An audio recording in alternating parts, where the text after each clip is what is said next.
السلام علیکم۔ آج ہم شوبز کی دنیا میں جو کچھ چل رہا ہے اس پر تھوڑی بات کریں گے۔ جی بالکل۔ ہمارے پاس نا کچھ انٹرویوز ہیں، سوشل میڈیا کی باتیں، اخباروں کی خبریں۔ ہاں، کافی کچھ ہے اصل میں۔ جی، کچھ ذاتی قسم کے انکشافات بھی ہیں، کچھ تنازعات اور کچھ افسوسناک واقعات بھی۔ تو مقصد صرف یہ نہیں کہ خبریں دہرا دیں، بلکہ ان کے پیچھے کیا چل رہا ہے، انڈسٹری کی کیا حقیقتیں ہیں، وہ سمجھنے کی کوشش کریں۔ جی، کیونکہ اکثر یہ دنیا باہر سے تو بہت چمکدار لگتی ہے نا، بالکل۔ لیکن جب یہ ساری چیزیں ایک ساتھ دیکھیں تو کچھ مسئلے، کچھ دباؤ صاف نظر آتے ہیں۔ فنکاروں پر ہوتے ہیں، نئے ہوں یا پرانے۔ صحیح کہا۔ اچھا، علیزہ شاہ سے شروع کرتے ہیں۔ ان کے حوالے سے کافی کچھ ہوا ہے۔ جی، وہ تو پچھلے کچھ عرصے سے خبروں میں۔ ہاں، ایک طرف تو وہ یاسر کاظم نے معافی مانگی ہے، دوسری طرف انہوں نے شازیہ منظور پر الزام لگایا کہ ریمپ پر دھکا دیا۔ اچھا، یہ بھی تھا؟ پھر وہ مانسا ملک کے ساتھ جھگڑے والی بات، جی، جس میں وہ کہہ رہی ہیں کہ مانسا نے پہلے ہاتھ اٹھایا۔ اوہ، وہ بھی تھا۔ مطلب کافی واقعات ایک ساتھ۔ اور ساتھ ہی یہ بھی بتایا کہ وہ ڈراموں میں کم کام کیوں کر رہی ہیں۔ کہتی ہیں رویہ ٹھیک نہیں ہوتا، پیسے وقت پر نہیں ملتے۔ ہاں، یہ معاوضے والی بات اہم ہے۔ اور شادی شدہ مرد اداکاروں کا رویہ بھی ٹھیک نہیں۔ یہ سب کیا لگتا ہے آپ کو؟ دیکھیں، یہ تھوڑی پیچیدہ صورتحال ہے۔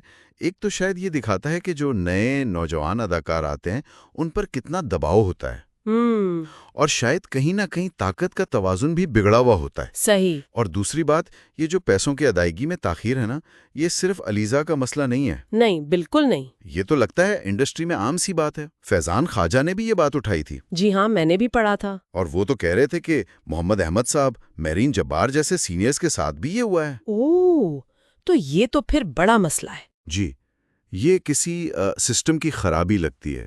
شاید معاہدے کمزور ہوتے ہیں یا کوئی چیک اینڈ بیلنس نہیں۔ تو یہ صرف شخصیات کا نہیں، سسٹم کا بھی مسئلہ ہے۔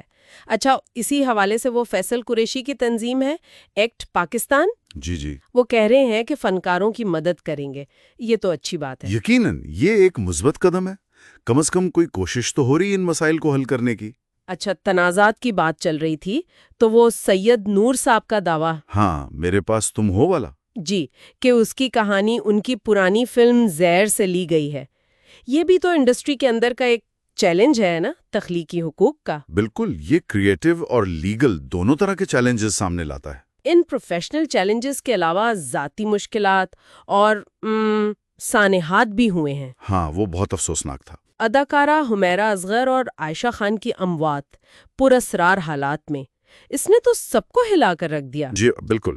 اور پھر اس کے بعد جو باتیں شروع ہوئیں، کیا سرائیاں، الزامات، کہ ایسے وقت میں سچ تک پہنچنا کتنا مشکل ہو جاتا ہے، خاص طور پر جب میڈیا کی توجہ ہو۔ صحیح۔ ایکٹ پاکستان نے ان کے لیے دعائیہ تقریب بھی رکھی تھی اسلام آباد میں۔ جی، یہ کمیونٹی کا ایک طرح سے اظہار یکجہتی تھا۔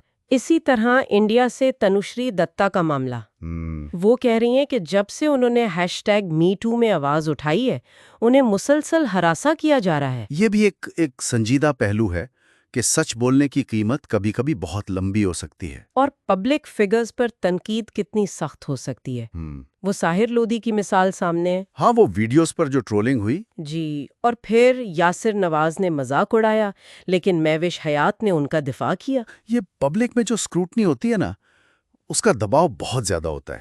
اچھا، یہ دباؤ ہمیشہ منفی نہیں ہوتا، جیسے ہمایوں سعید نے وہ قصہ سنایا۔ ہاں، وہ شاہ رخ خان والا، زی ایوارڈز کا۔ جی، 2005 میں کیسے وہ اچانک شاہ رخ اور پریتی زنٹا کے ساتھ ڈانس کرنے لگے، وہ ایک اچھی ہلکی پھلکی یاد ہے۔ بالکل، لیکن دوسری طرف وہ وانی کپور والی بات، فواد خان کے ساتھ جو ان کی فلم تھی ابیر غلال، جی، وہ ریلیز نہیں ہو سکی پاک بھارت کشیدگی کی وجہ سے۔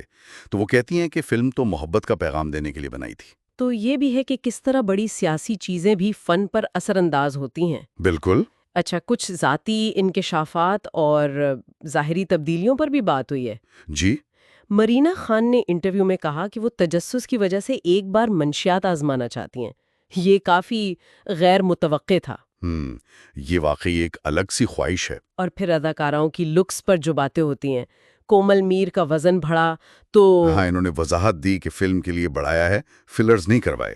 جی، اور سارا خان کی نئی تصویروں پر بھی لوگ پوچھ رہے ہیں کہ کوئی سرجری کروائی ہے کیا؟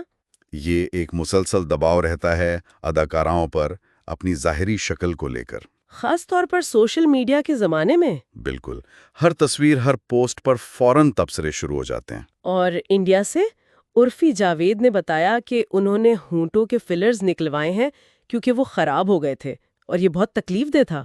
تو یہ سب اسی دباؤ اور اس کے ممکنہ نتیجوں کی طرف اشارہ کرتا ہے۔ تو حاصل گفتگو یہ ہے کہ شوبز کی دنیا جو ہمیں نظر آتی ہے وہ صرف گلیمر یا تنازعات نہیں ہے۔ جی نہیں، اس کے پیچھے گہری کہانیاں ہیں، چیلنجز ہیں، ذاتی جدوجہد ہیں، فنکاروں کو پیسوں کے مسئلے، لوگوں کی نظروں میں رہنے کا دباؤ، انڈسٹری کے اندرونی مسائل، سب کا سامنا کرنا پڑتا ہے۔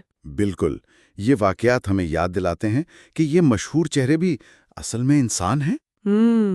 ان کی بھی زندگیاں ہیں، کامیابیاں بھی ہیں، تو شدید مشکلات اور دباؤ بھی ہیں، اور ان کی کہانیاں اکثر ہمارے معاشرے اور انڈسٹری کی بڑی سچائیوں کو بھی دکھا دیتی ہیں۔ صحیح۔ تو اس سب کو ذہن میں رکھتے ہوئے آخر میں ایک سوال شاید سب کو سوچنا چاہیے جی، کہ جب ہم سوشل میڈیا پر یا آپس میں ان مشہور شخصیات پر بات کرتے ہیں، ان پر رائے دیتے ہیں، تو کیا ہمیں تھوڑا زیادہ احتیاط، ہمدردی اور ان کی کہانی کے ان پہلوؤں کا خیال رکھنے کی ضرورت نہیں؟ ان پر جو دباؤ ہے، جو ان کی کمزوریاں ہو سکتی ہیں، اس کا لحاظ کرنے